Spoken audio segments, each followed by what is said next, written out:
Praise God. Salamat sa Diyos na nandito. Nakabalik na po tayo. So, praise God at habang hinihintay natin ating mga kapatid, atin lang po repasuhin yung mga nakaraan nating pinag-aralan.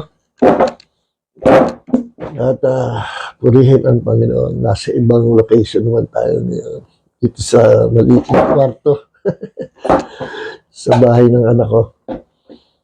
So, purihin ang Panginoon at ito po ang part 5 ng ating pong topic, no? Why it is important to pray, Bakit mahalaga ang tayo ay manalangin? Okay?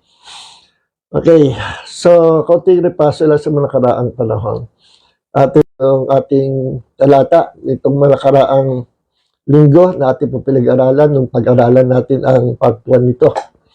2 Chronicles chapter 7, okay. If my people who are called by my name humble themselves and pray and seek my face and turn from their wicked ways, then I will hear from heaven and I will forgive their sin and heal their land. So napag-aralan natin ito, mahalaga ang mga binanggit dito, kumbaga sa pagkain may mga rekado, may ingredients, Yung mga ingredients, yung kasama sa pananalangin natin, kailangan may humble heart, yun ang sinabi dito, humility, humble themselves. Then, to seek the face of God means, kilalanin natin, saliksikin natin ang Panginoon, to know His character, to know who He is, to know His personality, His deity, His promises, yung mga provision pinagkaloob sa atin. At higit sa lahat, to seek the face of God means to know God, at yung kanyang maintindihan natin, yung pagiging Diyos niya, yung kanyang character, yung personality niya. At we all know that we can only know God through the Word of God, sa pamamagitan ng salita ng Diyos. Sabi dito, then I will and turn from their wicked ways. So, yun ang mahalaga. Humility at kilalanin, hanapin, pag-aralan ang Panginoon. Sabi nga ng Panginoon sa Matthew chapter 6 verse 33, seek first the kingdom of God and His righteousness and everything will be added unto you. Tutugon ang Diyos kapag hinanap natin ang Panginoon, hinanap natin ang kanyang kaharian, the more na hinahanap natin siya, the more din na nagpapakahayag siya sa atin. Okay. Then I will hear, pakikinggan na tayo ng Panginoon sa ating ipapanalangin kung meron tayong humble heart at ating hahanapin ang Diyos, at tayo ay tatalikod sa masamang gawain, meaning to repent of our sins. Then I will hear from heaven, and forgive their sins and heal their land. So, unless tayo manalangin, hindi tayo patatawarin ng Panginoon, hindi tayo pakikinggan ng Diyos, at hindi tayo mapagpapala ng Panginoon. So, kailangan natin ang manalangin. At sa Ezekiel 22 verse 30 and hanggang 31, nasabi, I searched for a man among them who would build up the wall and stand in the gap before me for the land, so that I would not destroy it. But I found no one. Thus I had poured out my indignation on them, and I had consumed them with the fire of my wrath, and their way I have brought upon their heads, declares the Lord God. Napakaganda talata sinabi dito patungkol sa panalangin at sa mga mananalangin. Yung magiging prayer intercessors, nagalit ang Panginoon kasi nagkasala ang kanyang bayan, gustong ibuhos ng Diyos yung judgment niya, pero gustong bigyan ng Diyos, at the same time gustong bigyan ng Diyos ng chance. Alam niyo, ang Panginoon is a balanced God, balance ang character niya. He is love, but at the same time He is a just God. Siya ay pag-ibig, mahal niya lahat ng tao, pero at the same time siya ay judge na matuwid. Hindi niya pwedeng konsintihin ang anumang kasalanan. Pag kasalanan, kailangan may kaparusahan. Yan ang Panginoon. Kasi pag hindi mo parurusahan ang nagkasala, konsentidor. Ang Diyos hindi konsentidor, pero mahal niya ang lahat ng tao, maging ang mga makasalanan. Mahal ng Panginoon. But He hates sin. He loves sinners, but He hates sin. Sabi ng iba, hindi, He hates sinners. Hindi, kung He hates us, we are sinners before na makilala natin ang Panginoon. Kaya tayo pinuntahan ng Diyos, bumaba at nagkatawang tao, kasi mahal na tayo. No? Tayo ay mga sinners, walang matuwid sa atin, pero inibig tayo ng Diyos kasi napapaawa ang Panginoon sa atin. Alam niya, we are on our way to hell. Kaya gumawa siya ng paraan. Pero hate na hate niyang ang sin. Okay? So, siya ay may balancing kalalagad bilang Diyos. He is love, God is love, but He is also a righteous God. A righteous judge na matuwid na hukom. At He's a just God. Kaya sabi dito, naghahanap ako ng tao na tatayo between me and the land, no? Para mamagitan, makiusap na wag ko ibus ang aking galit. Kung sino yung tatayo, kahit isang tao man lang. Pero sabi dito, kahit isa, wala eh. Walang tumayo para mamagitan between God and His nation. Kaya ang ginawa ng Diyos, binuhos niya yung kanyang galit, no, sa kanyang bayan. Although ayaw niyang gawin. Okay. So, mahalaga talaga yung mananalangin. Hindi lang para sa ating sarili, kundi para sa ibang tao at sa ating bayan. Okay. So, pinag-aaral natin yung kahalaga. Bakit ba talaga tayo mananalangin? Alam naman ng Diyos yung ating pangangailangan. Tinalakay din po natin yung dalawang school of thought. Yung isang school of thought sabi doon, kahit ang Diyos, God is sovereign. He is a sovereign God. Kaya siya ang nasusunod sa lahat, hindi ang tao. Yung gusto niyang patawarin, patatawarin niya. Yung gusto niyang kahabagan, kahabagan niya. No? At kahit ang tao hindi manalangin, basta ginusto ng Diyos, mangyayari. Yung isang school of thought. Ang another school of thought naman, yung kailangan ang tao ay manalangin. Unless ang tao, tayo ay manalangin, hindi kikilos at Diyos. Unless ang tayo manalangin, hindi mahahabag ang Diyos. Hindi rin darating ang biyaya ng pagliligtas ng Panginoon. So we need to pray. No? Sapagkat unless na tayo ay manalangin, hindi kailanman kikilos ang Diyos. So, alin kaya doon sa dalawang school of thought ang tama? No? Ngayon, pinagsama po natin yan. Para maging balance, no? Pagsamahin yan. Pareho may puntos, no?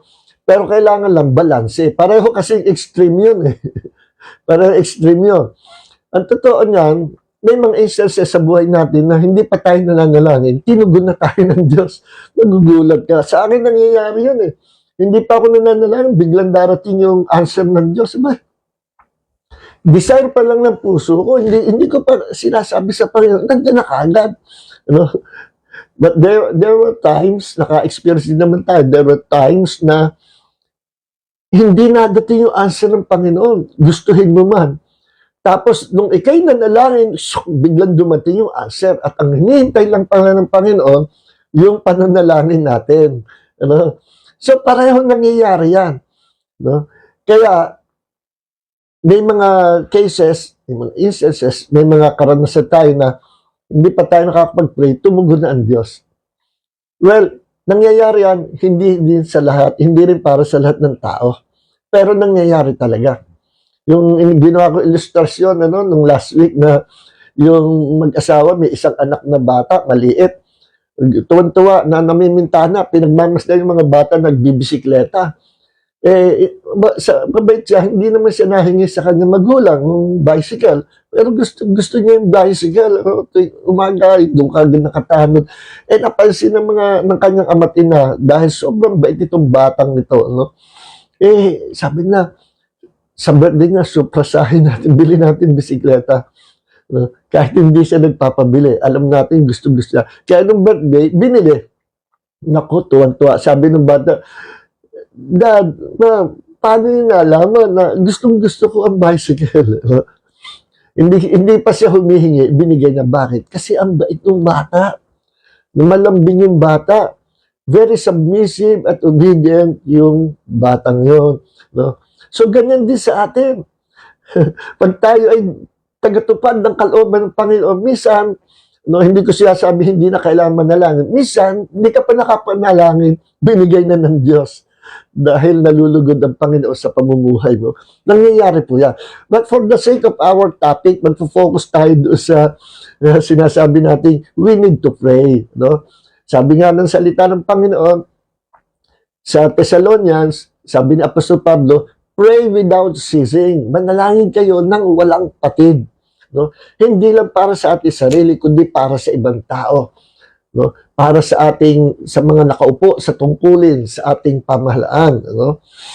Okay. So, ang isang pinag-aralan pa rin natin na bakit tayo binigyan ng Diyos ng karapatan, ng right, privilege, no, authority to pray. No? Bakit tayo binigyan ng Diyos ng karapatan at kapamahalaan na tayo ay na tumawag sa Kanya, manalangin sa Kanya. No? At ang ating pinag-aralan, una-una, number 1 ay because God gave man free will, his freedom to choose his destiny, no? And freedom to choose kung anong gusto niyang piliin. Meron tayong freedom to choose, no? At yan kung tawagin ay free will. Okay?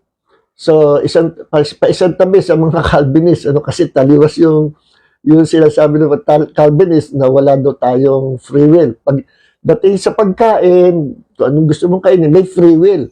Pagdating sa panligo, anong gusto mong sabon, bumili ka, may free will ka kung anong pili mo sabon. Pero yung pipiliin mo daw ang Diyos, wala tayong kakayanang pumili, no? Wala daw tayong free will to choose God. Sino may sabi sa'yo? Nasa Bible nga yun no? Na merong free will ng tao. Sabi ng Panginoon, I call heaven and earth to witness against you today that I have placed before you life and death, blessing and curse. So choose life. In-encourage tayo ng Diyos na pumili. At anong pipiliin natin? Nagbigay ng tip ang Panginoon, yung buhay. And under the New Testament, New Covenant, to choose life is to choose Jesus because Jesus is the life. He is the way, the truth, and the life. Okay? So, yan yung sinabi, choose life, sabi ng Panginoon, para ikaw at ang iyong buong generation, iyong buong lahi, ay mabuhay. Meaning, makakilala rin sa akin, ipamana mo yung iyong pananampalataya sa mga susunod mong generations, iyong pamilya. Deuteronomy chapter 30, verse 19 po yan. No? At minsan, humarap si Jesus sa Jerusalem, umiiyak siya. At ang sabi niya, Jerusalem, Jerusalem, kung nalalaman niyo lang, no? Na ilang beses ko kayong kupkupin. Gusto ko kayong mahalin, kupkupin, alagaan. Tulad sa inahing manok na kinukupkup ang kanyang mga chicks. At sabi dito sa Matthew chapter 23, verse 37 and 38, but you were unwilling. Ayaw nyo. You were unwilling. No? Ayaw nyo. So, may freedom to choose ang tao. Pero gusto ng Panginoon, magsilapit. No? So, may kakayanan ng taong makasalanan na lumapit sa Diyos. Sabi nga ni Jesus sa Matthew chapter 11, verse 28, come to me, all of you who are tired and heavy laden, and I will give you rest. Sino tinatawag ni Jesus? Ang mga sinners, the unbelievers, ang mga wala pa sa kaharian ng Diyos, ini-invite ng Panginoong Hesus na lumapit sa Kanya. Kita nyo, kung walang kakayanan ng tao na lumapit at piliin si Jesus, bakit pa pinapalapit ni Jesus? Sabi ni Jesus, pag ako'y napako sa krus, ako'y itinaas, palalapitin ko ang lahat ng tao sa akin. Sabi niya, at sabi ni Jesus, lahat na lumalapit sa akin, kailanman hindi ko itataboy. So, ang tao ay may free will. So, ganyan din, sinabi sa Joshua 24 verse 15, na sabi ni Joshua sa bayan ng Diyos, ngayon, magdesisyon kayo. No? Kung sinong paglilingkuran nyo, ang mga Diyos-Diyosan, ang mga bansa. No? Sino pipiliin nyo? Sabi niya, but if it is disagreeable in your sight to serve the Lord, So, kung ayaw nyo na piliin na maglingkod sa Panginoon kay Yahweh, ngayon, sige, pumili kayo. Gusto yung piliin ang Diyos-Diyosan, ang sanlibutan? Choose for yourself today whom you will serve. Whether the gods which your fathers served, which were beyond the Euphrates River, and the gods of the Amorites, mga Diyos-Diyosan yan, in whose land you are living, sige, piliin nyo. Taapatan tayo. Pinapapili ni Joshua. At eto, sabi ni Joshua, but as for me and my house, we will serve the Lord. Pero ito, pasagan ng akin, pinipili ko at ng buong sambayan ko na paglingkuran si Yahweh, ang Diyos ng Israel. Yan ang choice namin. So, ang tao may freedom to choose his destiny, may freedom. Meron siyang free will na lumapit sa Panginoon. At ganoon din sa pagdating sa pananalangin, ang tao ay may free will na i-express ko ano yung gusto niya sa Diyos. No? Kaya binigyan tayo ng Diyos ng free will kasi gusto ng Diyos na hindi tayo robot. Hindi tayo parang laruan na sinususian na pinorogram kung ano lang gustong aksyon o kung ano lang gusto sabihin. Parang laruan nung araw, may laruan ako nauso rin yung mga magika na pag may hinila ka sa likod eh. Hello, I'm Cindy. I love you, I love you. I'm Cindy, I love you. I love, sabi nung talking doll. Ginawa yun nung factory na gano'n, dinisign ko kung ano lang gustong sabihin, doon siya dinisign. Ganon din ang robot. Kung anong pagkakadesign, hanggang doon lang siya, kung dinisign na para sa ganun, doon siya magpa-function. Kung sa dinisign, wala siyang free will, wala siyang pag-iisip, wala siyang emotion, wala siyang damdamin, wala siyang free will. Yan ang robot. Pero ang tao, may free will. Kalokohan po na sabihin at kamang mga sabihin, wala tayong free will to choose God. Kundi ang Diyos ang pumili sa atin. Lahat tayo pinili ng Diyos na maligtas. Whether Jew or Gentiles, lahat tayo pinili ng Diyos. Akala nga ng mga Jews, ng mga Jewish people, sila lang pinili ng Diyos, God's holy nation. Yun yung sinasabi ni Apostol Pablo na great mystery. Yung mystery na ini-reveal kay Paul at sinulat niya, mababasa natin sa New Testament, almost 2/3 of the New Testament si Paul ang sumulat, na yung mystery yun yung nakatago sa mga Jews sa Israel na hindi nila alam na hindi lang silang tatanggapin ng Panginoon, hindi lang sila yung holy nation of God na tatanggapin ng Panginoon, kundi lahat ng mga Gentile nations. So lahat tayo ay chosen by God. Tayo. Ngayon, ang sabi sa Bible, you are chosen in Christ. No? So, magkakaroon ng katuparan na ikaw ay mapapasa Panginoon, magkakaroon ng buhay na walang gan, at matatawag na chosen in Christ kung ikaw ay nakay Kristo na. Kung ikaw ay lumapit, sumampalataya, at tinanggap mo si Jesus to become your Lord God Savior, so you are now in Christ, so kasama ka doon sa corporate body na kung tawagin mga elect or God's chosen people, the body of Christ. Yan yung chosen body of Christ na nanggaling doon sa lahat tayo, Jew or Gentiles, no? Chosen by God, chosen na maligtas. Ngayon, sino yung maliligtas? Yun lang lalapit. Yung pipiliin to become the disciples of Jesus. Yung pipiliin na maglingkod, sumamba sa Panginoong Jesus. Yun lang ang talagang maliligtas. No, gusto ng Diyos, piliin niya lahat Jew or Gentiles and all nations of the world. No, pinlano ng Diyos na piliin lahat yan. Pero sino lang talaga yung makakasama sa mga pinili sa kaharian ng Diyos? The body of Christ. Whether you're a Jew or a Gentile, pag ikaw ay nakay Kristo, you are part of the body of Christ, at yung body of Christ, ang elect, God's elect or God's chosen people. Napunta tayo sa election. Nabanggit lang po natin yan kasi may mga nanonood din ng mga kaibigan natin, Calvinist. Okay? Mahal natin ang lahat ng Calvinist. Walang personal na doktrina lang. Same with prayer. No? So sa prayer, ganun din. No? Na kikilos ang Diyos, sabihin mo kung anong gusto mo. No? At kung anong ginusto mo, pag sinabi mo sa Panginoon, pakikinggan ka ng Panginoon, kung yun ay kalooban ng Diyos at hindi mo ikapapahamak. Kung ikaw ay obedient, no? At submissive, talagang disciple of Christ, may mga bagay na hindi ipahihintulot ang Panginoon. Kapag ikinanalangin, hindi mo alam na ikasasama mo pala, hinohold ng Panginoon yun. Pero kung kalooban niya at yung hinihingi mo ay inside the perimeter of God's will, ibibigay ng Diyos. Yes? Hindi ipagkakait ng Panginoon. God is a giver. Ngayon, may mga sitwasyon na ganito. Meron mga Kristiyano rin na matitigas ang ulo na ayaw sumunod o ang hirap turuan, tapos makulit, may hinihingi siya sa Panginoon, paulit-ulit at nagre-reklamo pa, paulit-ulit, nagre-reklamo. Alam nyo, yung mga ganon, minsan, kahit hindi kalooban ng Diyos, ipinahihintulot ng Diyos na mangyari to teach them a lesson.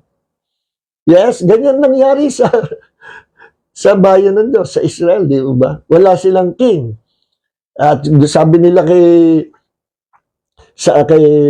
Prophet Nathan, kay Prophet Samuel, gusto namin magkaroon ng hari. Ang Diyos ang inyong hari, ang inyong leader. Kagaya ng mga bansa, may mga hari sila. Basta gusto namin magkaroon kami ng hari, ang kulit nila.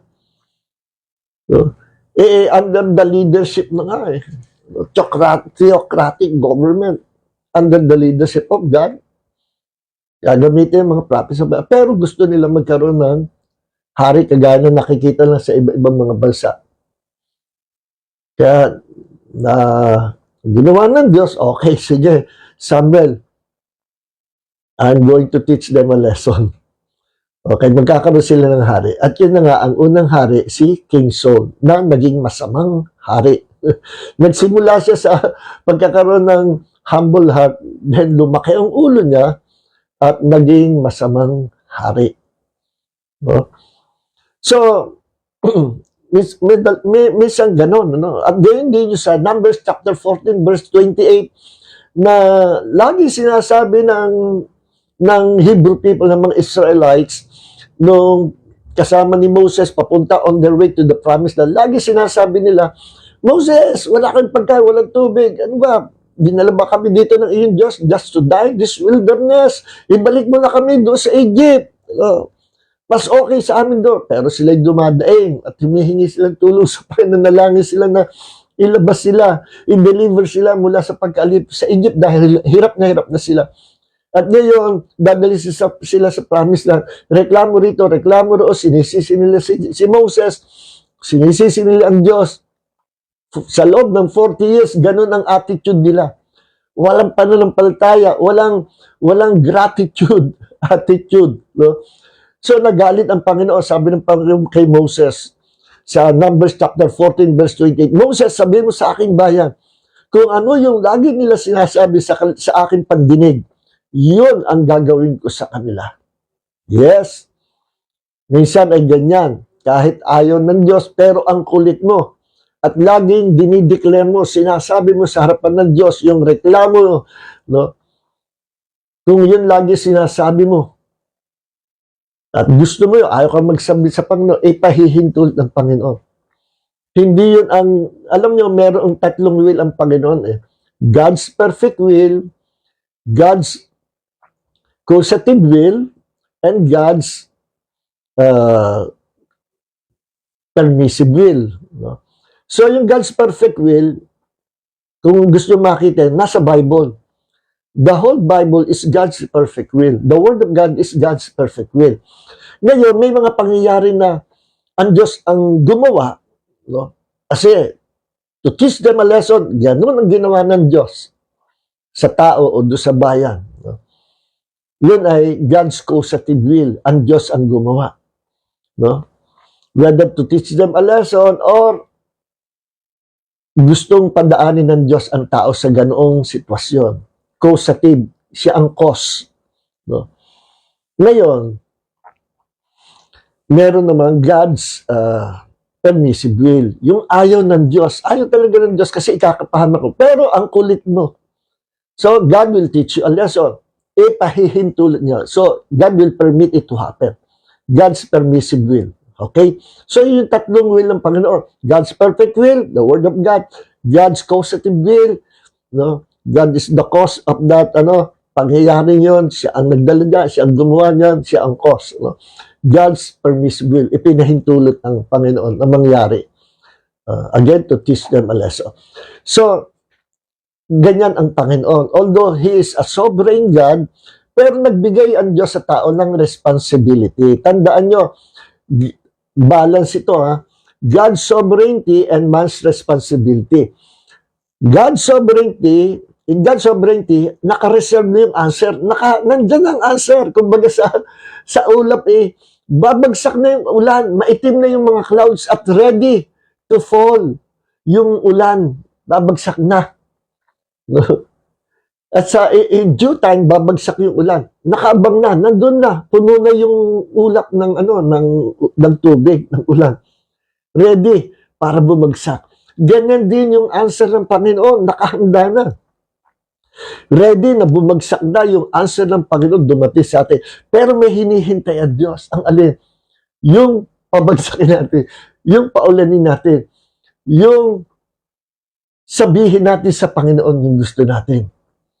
Then, ibubuhos ng Diyos yung kasagutan na magiging pagpapala sa atin tulad sa ulan. Okay.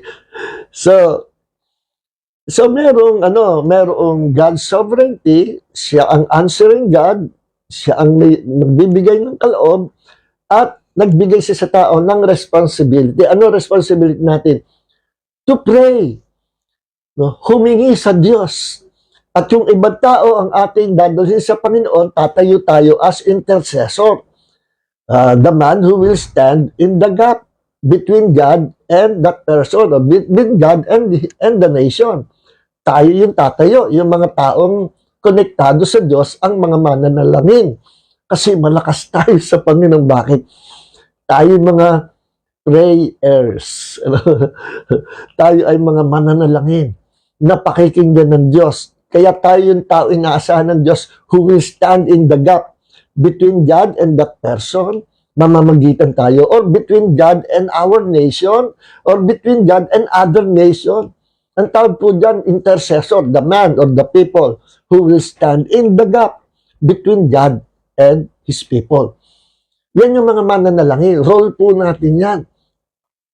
Hindi lang yan ministry ng mga prayer warriors. Lahat tayo ng mga anak ng Diyos. May responsibility. Kaya nga, God is an answering God. He is a sovereign God. Pero hinihintay ng Diyos na manalangin tayo. So yan yung isang mahalaga, binigyan ng Diyos ang tao ng free will to pray. Hindi ka pipilitin ng Diyos kung ayaw mo mag-pray. May free will nga Tandaan nyo, nung isinama ni Jesus sa Garden of Gethsemane, si John, James, Peter, sabi niya, mag-pray tayo. Para wag kayong pumasok sa temptation. Pag lingon niya, laging tulog yung tatlo. Second time, ginising nga, mag-pray tayo. Kahit isang oras lang. Paglingon niya, tulog na naman. At the third time, ay gano'n na naman tulog. Sinabi ng Jesus, para huwag kayo pumasok sa temptation. Mag-pray tayo. Hindi niya maasahan, tulog. Kita niyo, hindi sila pinilit ng Panginoon. O sige, matulog na nga kayo. Kaya nung inarrest na si Jesus, kanya-kanyang takbuhan na, nagtaguan na, natakot sila. Pumasok sila sa temptation ng fear, takot, nakalimutan na nila yung pahiwatig ni Jesus na ako'y muling mabubuhay. Nawala sa kanila kasi hindi sila prayerful. Pero kung sila prayerful, aware sila sa lahat ng mangyayari at maipapaalala sa kanila ng Diyos yung mga sinabi ni Jesus. Sapagkat kulang sila sa prayer. Kailan lang sila naging tapat at naging prayerful? After na si Jesus ay mabuhay na maguli at umakit sa langit at bumuhos ang Holy Spirit at nagpasimulang manahan sa lahat ng mga alagad ng Panginoong Hesus. Ang Holy Spirit ngayon, ang kasama, nagiging kalakasan, nagpapaalala sa atin sa mga sinabi ng Diyos. Kaya kapag ang Holy Spirit may pinaalala sa atin, no, alam mo, nananahimik ka, biglang naalala mo, mukha ng isang tao, nakita mo, through vision, ano kaya yun? Pag-pray mo. Maaring, at that time, may mahigpit na pangangailangan ng tao yun, or maybe he's in trouble, na kailangan niya ng prayer. At hindi makakilos ang Diyos dahil naghihintay ang Diyos ng mananalangin, mamamagitan. Dahil kung walang mananalangin, ipahihintulot ng Diyos na mangyari sa taong yun. Yung ganong hindi magandang mangyayari. Bakit? Kasi yung taong yun hindi nananalangin, no? O kaya taliwas ang kanyang ginagawa at babagsak yung consequences ng maling pamumuhay niya. At merong darating na hindi magandang attack ni Satan sa kanyang buhay, or maybe the devil will try to kill him, to destroy his life, at hinihintay ng Diyos na may manalangin. At kung may mananalangin para sa kanya, kahit na taliwas yung buhay niya, kahit na siya nagkakasya, kung tayo mananalangin para sa taong yun, at alam natin gumagawa siya hindi maganda, ihingi natin ang tawad at ilapit natin sa Panginoon through our prayer. Only then, God will move in behalf of that person through our prayer. See, ganyan po yung nangyayari. Kaya, it's important na maging very sensitive tayo sa Holy Spirit. Kung ano yung pakikita, kung sino yung gustong ipag-pray natin, minsan biglang maalala mo yung taong yun, hindi pa naman inisip, maalala mo, maybe he or she needs our prayer. No? Baka nangangailangan, no? O maybe napanaginipan mo yung taong yun, no? Na ganun at ganito. Maaaring nangangailangan siya ng panalangin natin. No? Maaaring pamara, o maybe nananahimik ka, biglang nag-flash yung pangalan niya. Yung mga ganyang scenario ay leading ng Holy Spirit. We must be sensitive, receptive to the voice of the Holy Spirit, to the leading of the Holy Spirit. And the more we pray to God, the more na magiging receptive, magiging sensitive tayo sa mga spiritual na bagay.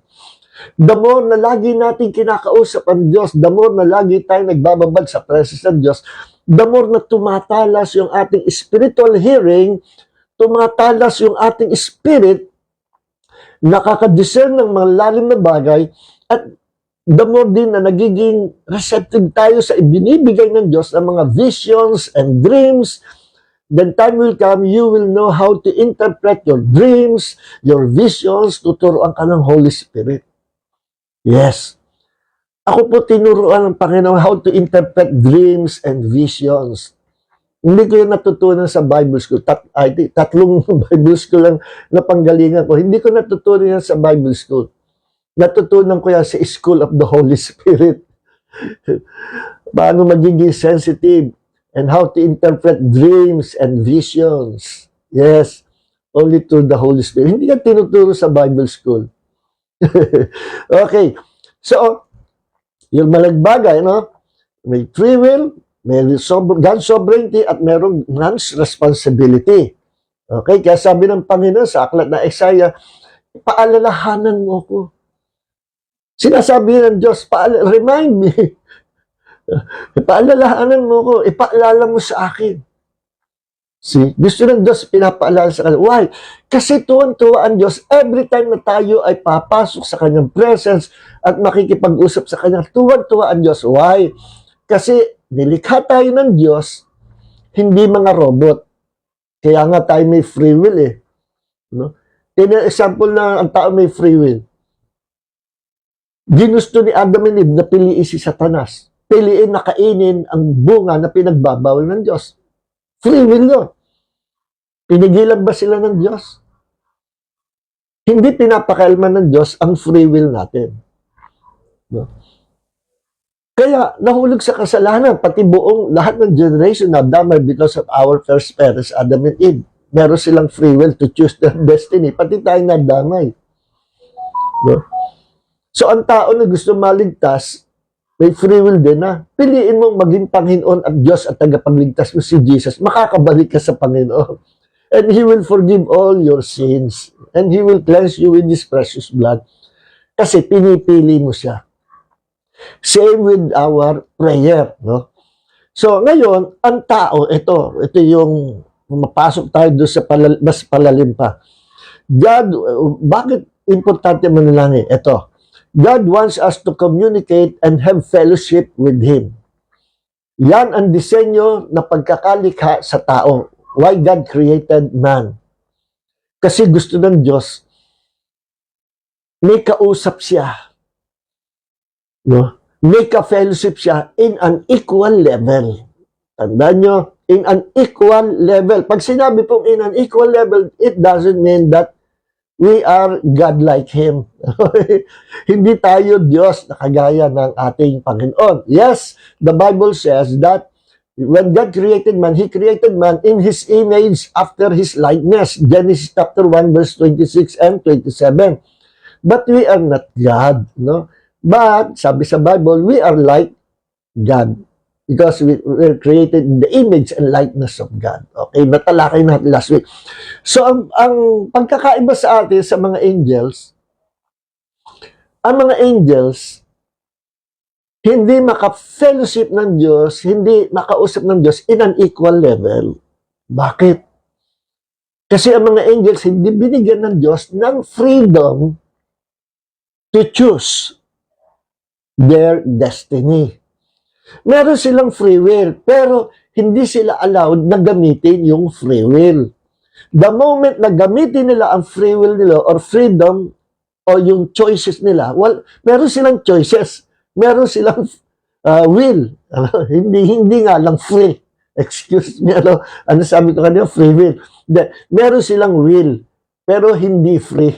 Meron silang choices, pero hindi freedom to choose. Ang tao iba, may free will, meron tayong freedom to choose. No? Sila wala. So kung saan sila inassign ng Diyos, hindi sila makakatanggi. Kung saan sila papuntahin ng Diyos, hindi sila makakatanggi. Kung ano ang message na iutos sa kanila ng Diyos na dalhin sa kinaukulan, no? Hindi sila susunod. Sila ay nilikha ng Diyos para sumunod. At hindi para gumawa ng sariling gustuhin. Kumbaga sa hindi na, para silang mga spiritual robot at design sila na sumunod, pero hindi naman sila robot. Ang point ko ay parang ganon. Ang pagkakadesign nyo sa kanila ng Diyos ay sundin ko ano yung gusto ng Panginoon. Kung saan sila ilaga, hanggang doon lang.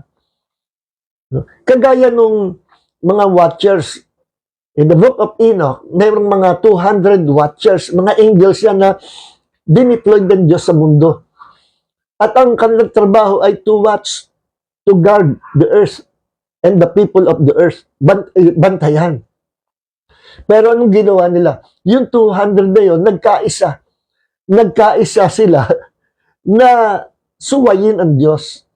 At nagkaisa sila na gumawa ng desisyon na puntahan nila yung mga magagandang babae na anak ng tao at asawahin nila. Ginawa nila yun at kinonvert nila ang kanilang katawan na kagaya ng katawan ng tao. May power sila. At kanilang inanakan yung mga tao at ang naging anak nila ay mga giants. Yes, yan ang sabi sa Genesis chapter 6 verse 4 hanggang 6. Basahin niyo yun. Doon nagsimula ang mga giants, mga anak ng fallen angels. Kaya yung 200 na yon sa Book of Enoch, nagkasala sila. Immediately, they were arrested by the angels of the Lord na pinadala ng Panginoon, inaresto sila at ikinulong sila sa Tartarus. So, sa Tartarus at nandoon sila, nakatanikala. Pero sa end times, sa last days, makakawalan yan during tribulation. Okay, sa natin pag-usapan. Nandoon yung mga nakabilanggo mga anghel. Bukod pa yung mga angels na isinama ni Lucifer o ni Satanas na magrebelde sa Diyos. Tanda nyo, si Satan ay dating anghel ng Panginoon, dating cherub, na mataas ang kanyang rank. Yung maraming Bible scholars na niniwala na siya ay isa sa pinakamataas na ranggo at isa sa pinakamagandang anghel at meron siyang nasasakupan. At pinaniniwalaan rin ng maraming Bible scholars na possible na siya ang naglilid ng worship sa heaven. Siya ang worship director, music director. Then, possible din na yung mga tutor na yun na under his supervision, under his authority, ay yun yung mga naisama ni Lucifer o ni Satan na nagrebelde sa Diyos. Ibang grupo yon. Yun yung first batch ng rebellion. Yung sa Book of Enoch, second batch na yun. So itong first batch, hanggang ngayon, nakakalaya pa sila. Yes, meron time sila, hindi pa totally ina-arresto ng Diyos. Hinahayaan pa, merong final day of judgment. Talagang short na ang kanilang time kasi Satanas, nagwawala niya, nag-aanom ng dami. Alam ni Satan na papunta siya sa lake of fire sa judgment day at ang kanyang hukbo, no? Kaya nandadamay ng mga tao. So hanggang ngayon, bakit hindi sila lipulin ng Diyos o parusahan ng Diyos? No? Bakit? May dahilan. Malalim po ang dahilan. Bigyan ko kayo ng clue, no? Hindi sila kagaya ng angel sa Book of Enoch na inasawa yung mga anak ng babaeng tao. So ang kasalanan nila ay yung nakiapid sa mga anak ng babae ng tao. Hindi naman sila tao, angel sila. Ginawa nila yung gusto nila. Yan siya sabi ko, wala silang freedom to choose. Kaya yung mga tropa niyan, yung rebellion, yung mga rebellious angels sa Book of Enoch at rebellious angels sa panahon ni Lucifer, no? Wala silang forgiveness. One time lang sila nagkasa, wala silang forgiveness. Bakit? Hindi sila kagaya ng tao. Alam nyo, ito, debatable ito, pero kaya kong i-depensahan to. No? Kaya ang Diyos lumikha ng uri ng creatures na mas mataas sa angels. The crown of His creation, the trophy of His creation is man. Tayo. Tayo ang crown, masterpiece of God, na mas mataas pa tayo sa mga angels. Pero, dahil sa kasalanan ng ating first parents, bumagsak tayo kasama ni Adam and Eve. No? Bumagsak tayo. Ayon sa Bible, pumapangalwa tayo sa sa Diyos God, ito po yung level natin. God, man, mababa lang, ng konti sa Diyos, then the angels of the Lord, then Satan and his angels and demons, then animal kingdom. Because of the sin of our first parents, ito ang Diyos, ito tayo. Bumagsak tayo mas mababa sa angels. Bumagsak pa tayo mas mababa pa kay Satan at sa kanyang hukbo. At ang tao naging kapantay ng pinakamababa animal kingdom. Kaya may tao na parang animal kung umasal, parang hayop kung umasal. Yung minsan niya, mas masahol pa sa hayop. No? Nakakita ba kayo na ni-rape na 10 tao, yung dalaga, tapos pagka-rape ay kung ano-anong pinagagawang karumiha kasama kalaswaan sa katawan ng kabataang babae. Pagkatapos hindi pa nasiyahan, pinatay pa, hindi pa nasiyahan, pinagputol-putol at nakatuang pagputol-putulin ang iba't ibang bahagi ng kanyang katawan at itinapon sa iba't ibang lugar, iba sa dagat, iba sa dayan, sa talahib, iba sa... Walang hayop ang gumawa niyan. Pero may mga tao na gumagawa ng ganyan. Mas mababa pa sa hayop ang uri ng pamumuhay at attitude. Mas mababa pa sa hayop. May mga ina na ipinanganak, itinapon sa basurahan yung baby niya. Daig pa niya ang pusa. Daig pa siya ng pusa. Ang pusa, nanganak. Ang daming anak, talagang aalagaan ng pusa yung mga anak niya. No? Yes, aalagaan ng pusa yung anak niya. Ganon din mga aso. So, ibig sabihin may tao mas masahol pa sa hayop. Pinababa nga, bunga yan ng kasalanan.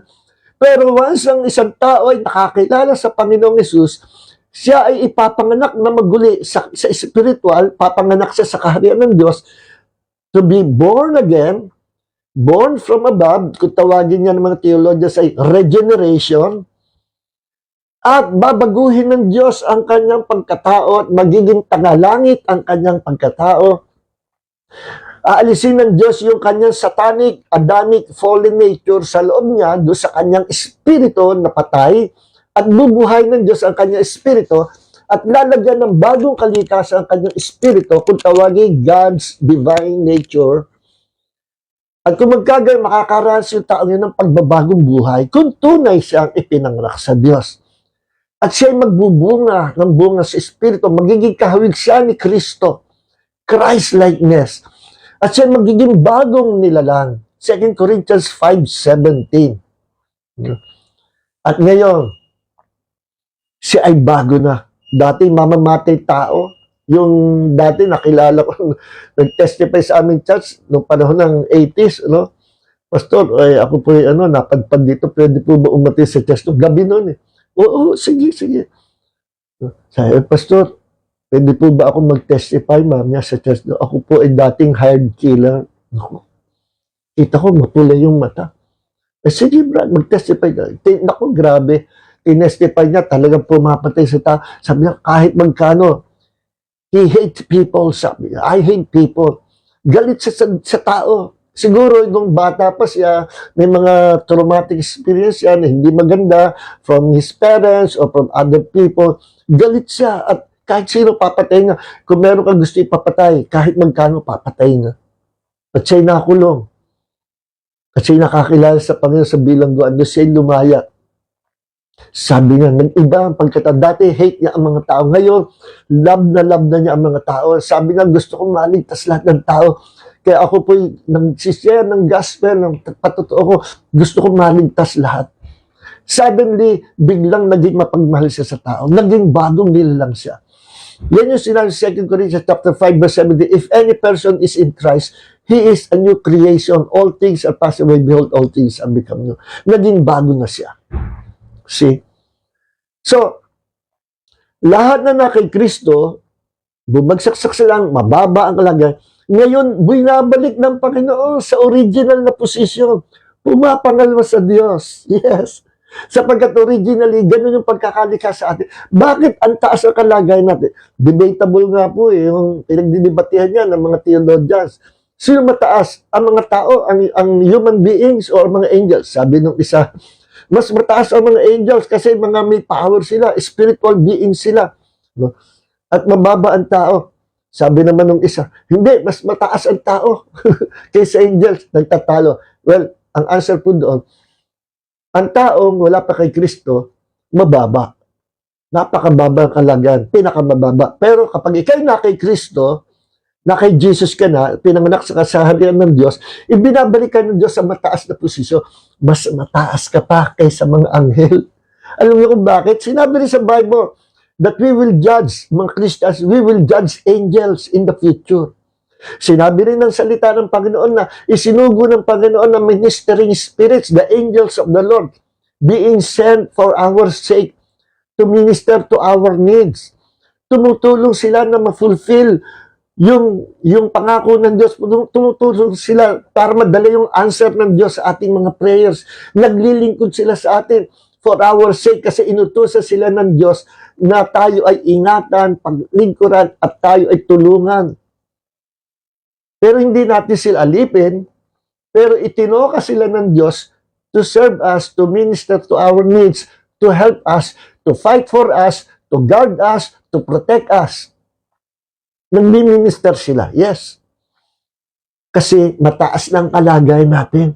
Kaya sabi ni Apostol Pablo, hindi ko ba alam that in the future, we will judge the angels? Pag ikaw mag-judge sa angels, ibig sabihin, may mataas kang kalagayan. Yes.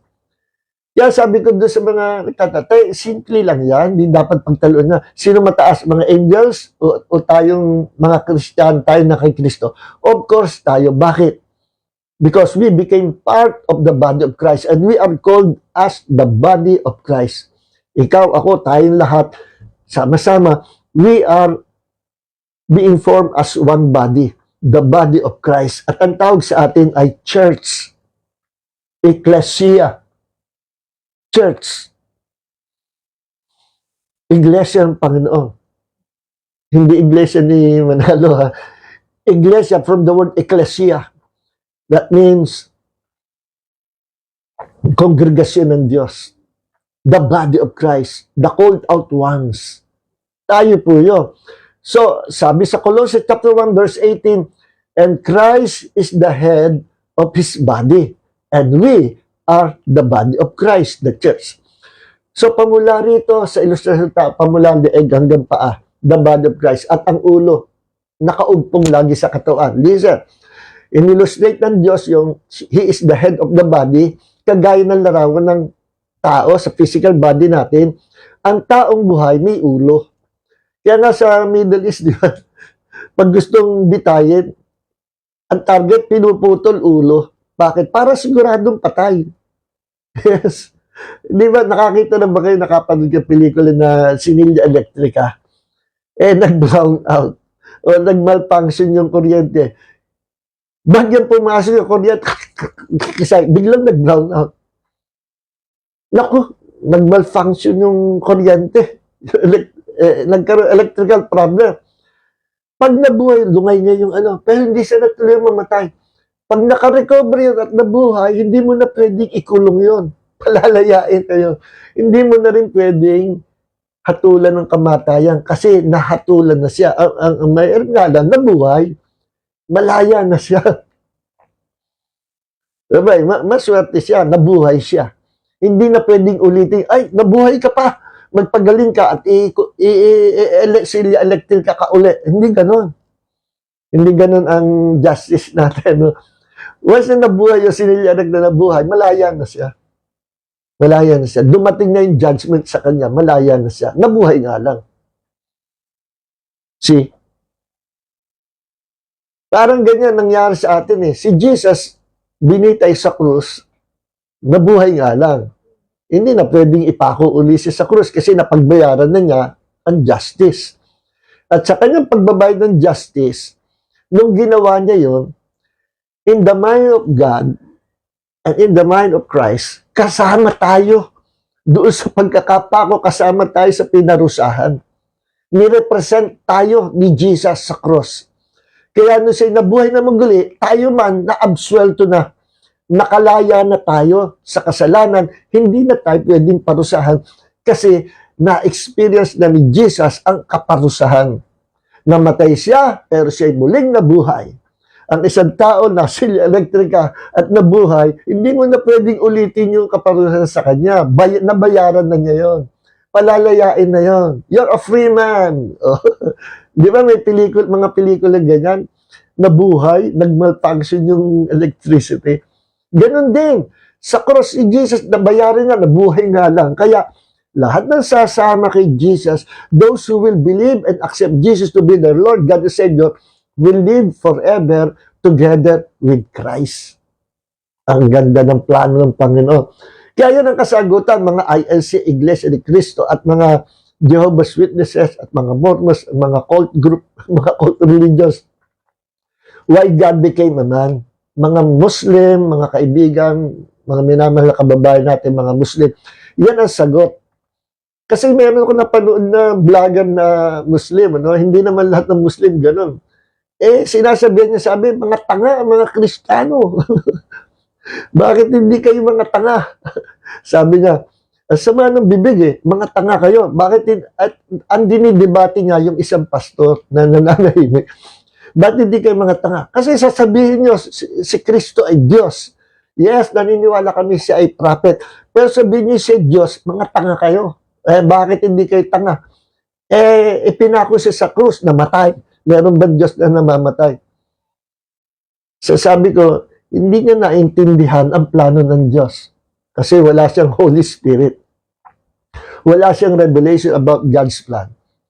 Namatay si Jesus kasi ang Diyos naging tao at sa pagiging tao niya, ang mission, ang purpose niya, why He became a man, is to save us, to pay the price of our sins on the cross.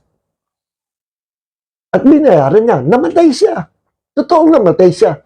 Pero, binuhay siya ng Panginoon. Nabuhay siya. Sinong bumuhay sa Kanya? Sabi sa Bible, may mga scripture po ito, hindi na natin bubuksan, wala na tayong time. Binuhay daw siya ng Ama. Sabi rin sa Bible, binuhay siya ng Holy Spirit. Sabi rin sa Bible, binuhay niya ang sarili niya. Yes, Christ resurrected himself, the Holy Spirit resurrected him, the Father resurrected him. At doon siya nabuhay na maguli, absuelto. Lahat ng sasama kay Jesus, absuelto na. Kaya yung sinasabi, mas mataas ang mananampalataya, ang na kay Kristo, mas mataas kaysa kanino mang mga angels. Maging kay Satanas, mas mataas pa tayo. Yan ang dahilan kung bakit meron tayong authority, power, right, privilege to cast out the devil, to cast out Satan, to cast out kung sino ka man, demonyo ka, we can cast you out in the name of the Lord Jesus Christ. Why? Kasi may mataas tayong kalalagayan. We are the body of Christ. And Christ's anointing lives in us. Christ's power dwells in us. The Holy Spirit, the third person of the Godhead, dwell in us. Jesus dwell in us. The Father dwell in us. Tatlo, kala ko nga Holy Spirit lang. 1 Corinthians chapter 3 verse 16, 1 Corinthians chapter 6 verse 19, we are the temple of the Holy Spirit. The Holy Spirit is dwelling in us. Pero sinabi sa John chapter 14 verse 12, ang sino mang nag-iingat o sumusunod sa aking salita, siya yung tunay na umiibig sa akin. At ang umiibig sa akin ay iibigin ko rin naman siya. At ako'y magpapakahayag sa kanya. Then inulit ni Jesus, ang sino mang nag-iingat o sumusunod sa aking salita, ay siyang tunay na umiibig sa akin. At ang umiibig sa akin, iibigin siya ng aking Ama. At kung magkagayon, iibigin ko rin siya. At kami ay mananahan, maninirahan sa Kanya. Sino yung kami? The Father and Jesus will dwell in Him.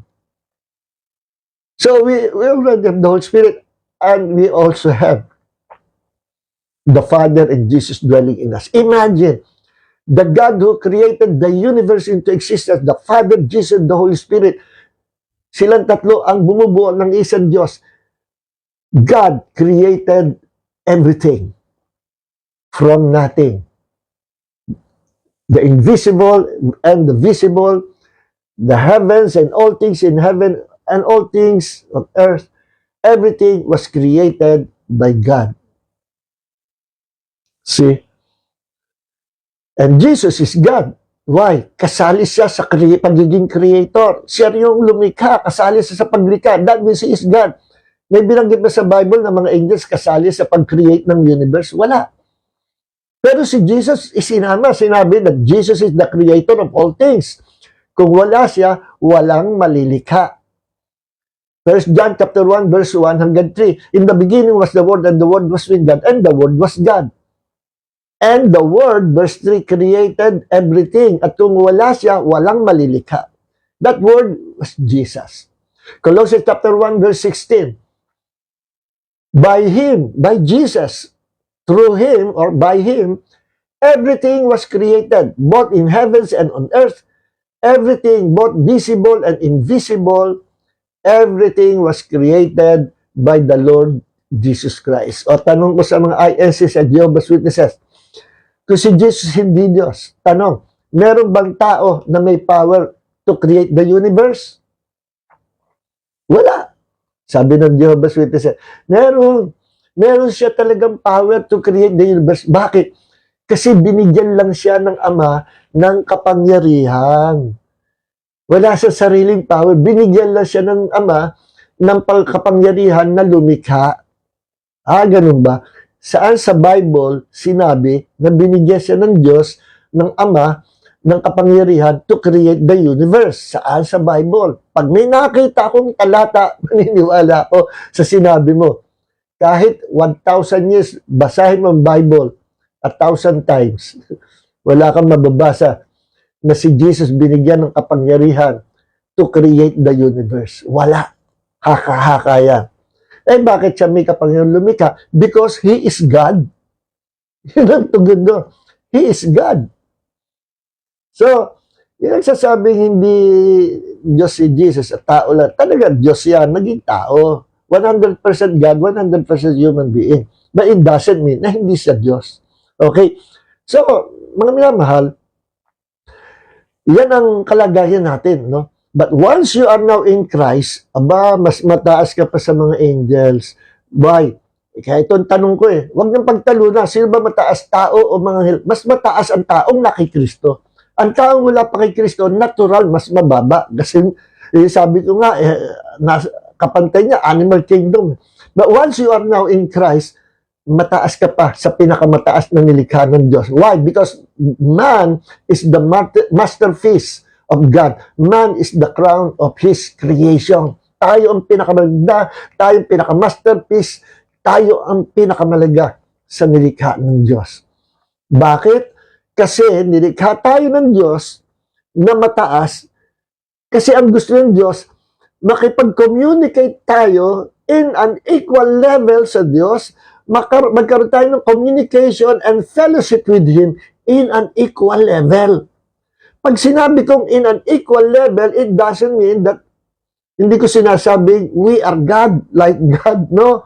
Ang sinasabi ko, we are created in the image and likeness of God, at ang pagkakalikha sa atin ng Diyos, we are, sabi ni A.W. Kenyon, man was created by God to be in God's class. Ano in God's class? It doesn't mean that we are God, ano? Pag sinabing we are created in God's class, na pag nasa pagkauri ng Diyos, we are not God like our Almighty God. Pero nakakuha tayo ng kalikasan ng Panginoon. Nakakuha tayo ng creativity sa Diyos. Meron tayong spirit, soul, and body, and we can communicate with God, we can fellowship with God in an equal level. We are in God's class in a sense that we are new species. Sa original na sali sa Greek, 2 Corinthians chapter 5 verse 17, if any person is in Christ, he is a new creature, a new species that never existed before. We are new species that never existed before. Talagang brand new. Wala tayong kagaya. No? Hindi kagaya ng may bagong pandesal, bagong pandesal, bagong luto. Pero 100 years ago, meron ng pandesal. Uy, may bagong t-shirt ako. Bago yan. Pero matagal nang uso yung t-shirt. Pero kung ikaw ay naka-invento ng t-shirt, na yung t-shirt mo ay nagsasalita, na yung t-shirt mo ay may AI, na pag may kumausap sa'yo, nagsasalita yung t-shirt mo, ano man tanong, sinasagot ng t-shirt mo, abay, wala pa na-inventong ganyan ah. T-shirt na nagsasalita, t-shirt na AI. At yung t-shirt mo ay nagpo-produce ng nakakasagot ng anuman tanong dahil AI, nakaprogram AI siya, at nakaka-produce ng hologram na kapag kinausap mo, biglang makikita sa'yo ng mga tao, nag-iibang anyo ka, nagiging si Iron Man ka o si Superman. Yung ibang anyo, yung pala na you are covered with hologram. Bay, wala pang ganyan na invento. At pag may ganyan at ibinenta, nakabili ka, oy, meron akong bagong t-shirt. Wala pa, never existed before. Ano yan? T-shirt na AI na nagpo-produce ng hologram at nag-iibang anyo ako because of this hologram na t-shirt. O kausapin mo ako, sabihin mo, ikaw ba si Iron Man? Nagtanong nga, ikaw ba si Iron Man? Yes! Hologram. Tapos kakausapin sila as hologram, Iron Man. At nababalot ako ng hologram. At ang tingin sa akin, ako nga si Iron Man. Diba? Bago yan. Ano? Bago yan. Never existed before. Ganyan sinasabi. Nung likhain tayo ng Diyos, kay Kristo na tayo ipinanganak na maguli, unique ka. Never existed before. You're a new species. I'm a new species. Wala akong kagaya. Inggit na inggit si Satanas. At itong pagka-new species na ito, were created in God's class. Anong ibig sabihin in God's class? Noong ako ay high school, nag-aral kami ng biology. Ang hirap, ano, wala akong natandaan doon sa mga Archaeopteryx, Pyroperata, nakalimutan ko na yan. Ayoko i-memorize kasi yan doon eh. Yung natatanda ko, merong class na ganito, no? Merong species na ganito, yung mga hayop, tapos mayroong class na ganito. At yung hayop na iba ang class, ibang species, hindi mo pwedeng pagsamahin. No? Pag pinagsama mo, halimbawa, aso, halimbawa, pusa at daga, magkaibang species yan.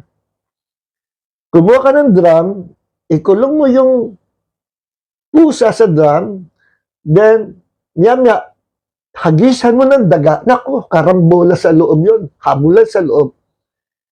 At kahit 1,000 taon pagbatiin mo sila, hindi sila magbabati.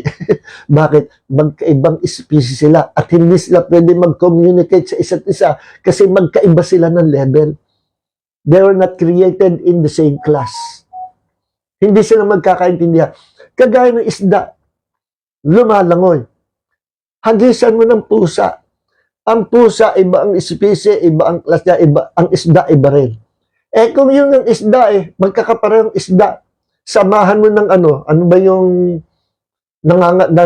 pumapatay na isda, no? Angelfish yata, pag isinama mo sa goldfish, pinapatay niya yung mga kasama na.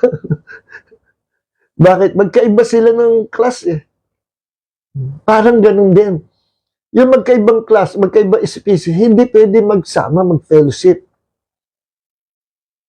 Magkaiba kasi.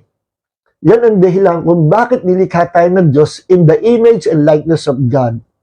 At yan din ang dahilan why He gave us the right, the privilege to pray. Gusto ng Diyos, lagi natin siya kausapin, lagi natin siya ka-fellowship, lagi tayong nakikipag-communicate sa Kanya in an equal level. Ano ibig sabihin in an equal level? It doesn't mean that we are God, no? Ibig sabihin, we can communicate with God sa matamis na pagmamahalan, na komunikasyon, ma-express natin pag-ibig, pagmamahal natin sa Diyos, ma-express ng Diyos, ipapadama sa atin ng Diyos ang kanyang pag-ibig at mararamdaman natin yan. No? Di ba during worship, minsan mapapaiyak ka, minsan tuwan-tuwa ka, no? Napapadama ng Diyos yung kanyang feelings, yung kanyang fellowship, because He created us in an equal level. In God's class, it doesn't mean, ulitin ko, baka hindi nyo maintindihan, pag sinabi in an equal level, it doesn't mean that we are equal with God. No. Hindi tayo kailangan maging equal with God. Hindi tayo pwede maging equal with Jesus. No. No. Pag sinabi equal with Him, in fellowship only. Ibig sabihin, pwede mong kausapin ang ating Diyos as our Father. Pwede mong kausapin si Jesus as a good friend, or as your Father, or as your Lord. In an equal level, magkakaintindihan tayo ng Diyos. Maintindihan ka ng Diyos, maintindihan din natin ang Diyos if you are walking in the Spirit. Yan sinasabi ko, why God created us in God's class. Not to become God, but to fellowship with Him in God's class. Yung drum, lagyan mo ng daga, salinan mo rin ng isa pang daga, mga raming daga. Hindi sila mag-aaway doon. Sama-sama sila doon. Bakit? The same level sila, same species, same class. Yung mga ibon, sama-sama na na lumilipad. Ano ba, ano bang klase ibon yun? Hindi ako pamilya sa mga ibon. Basta yung isang uri ng ibon, sama-sama, di ba, nagpo-form pa nga sila ng triangle sa sky, lumilipad sama-sama. Pero hindi sila pwede makasama ng eagle. Ibang species ng eagles doon sa mga kalipunan ng mga maliliit na bird na yun. Iba rin ang species ng vulture. Baka kainin sila ng vulture Ganyan ang ibig ko sabihin. Hindi sila magkakaintindihan, hindi sila pwede pagsama, hindi sila pwede mag-fellowship. No? Nung tayo makasalanan pa, ibang species tayo. We're in different class. Nasa pinaka-lowest class tayo. And we cannot, it is very impossible to fellowship with God sa kalagayan natin noon. Bakit? Makasalanan tayo. So mga kapatid, hanggang dito na lang. Praise God. Please don't forget to share this video. Gabing-gabi na. Pero anyways, napakalaga po. Dito sinasabi ko sa inyo. No? So don't forget to share this video. At praise God. Marami tayong matututunan sa pag-aaral about prayer. So, meron palang part 6 pa. Mas matindi yung part 6. Okay. Heavenly Father, maraming salamat sa gabi to for being with us kahit po kami ginabi. But still, your word remains the same. It is eternal. It brings life. It brings healing. It brings prosperity, success, and victory. As we meditate on your word, we will be blessed with all the blessings of your kingdom. Maraming po salamat, Panginoon, sa gabi ito. And all glory belongs to the Lord Jesus Christ. Amen and amen. And may the grace of Jesus and the love of the Father and the fellowship of the Holy Spirit be with you all. In Jesus' name, amen. Shalom.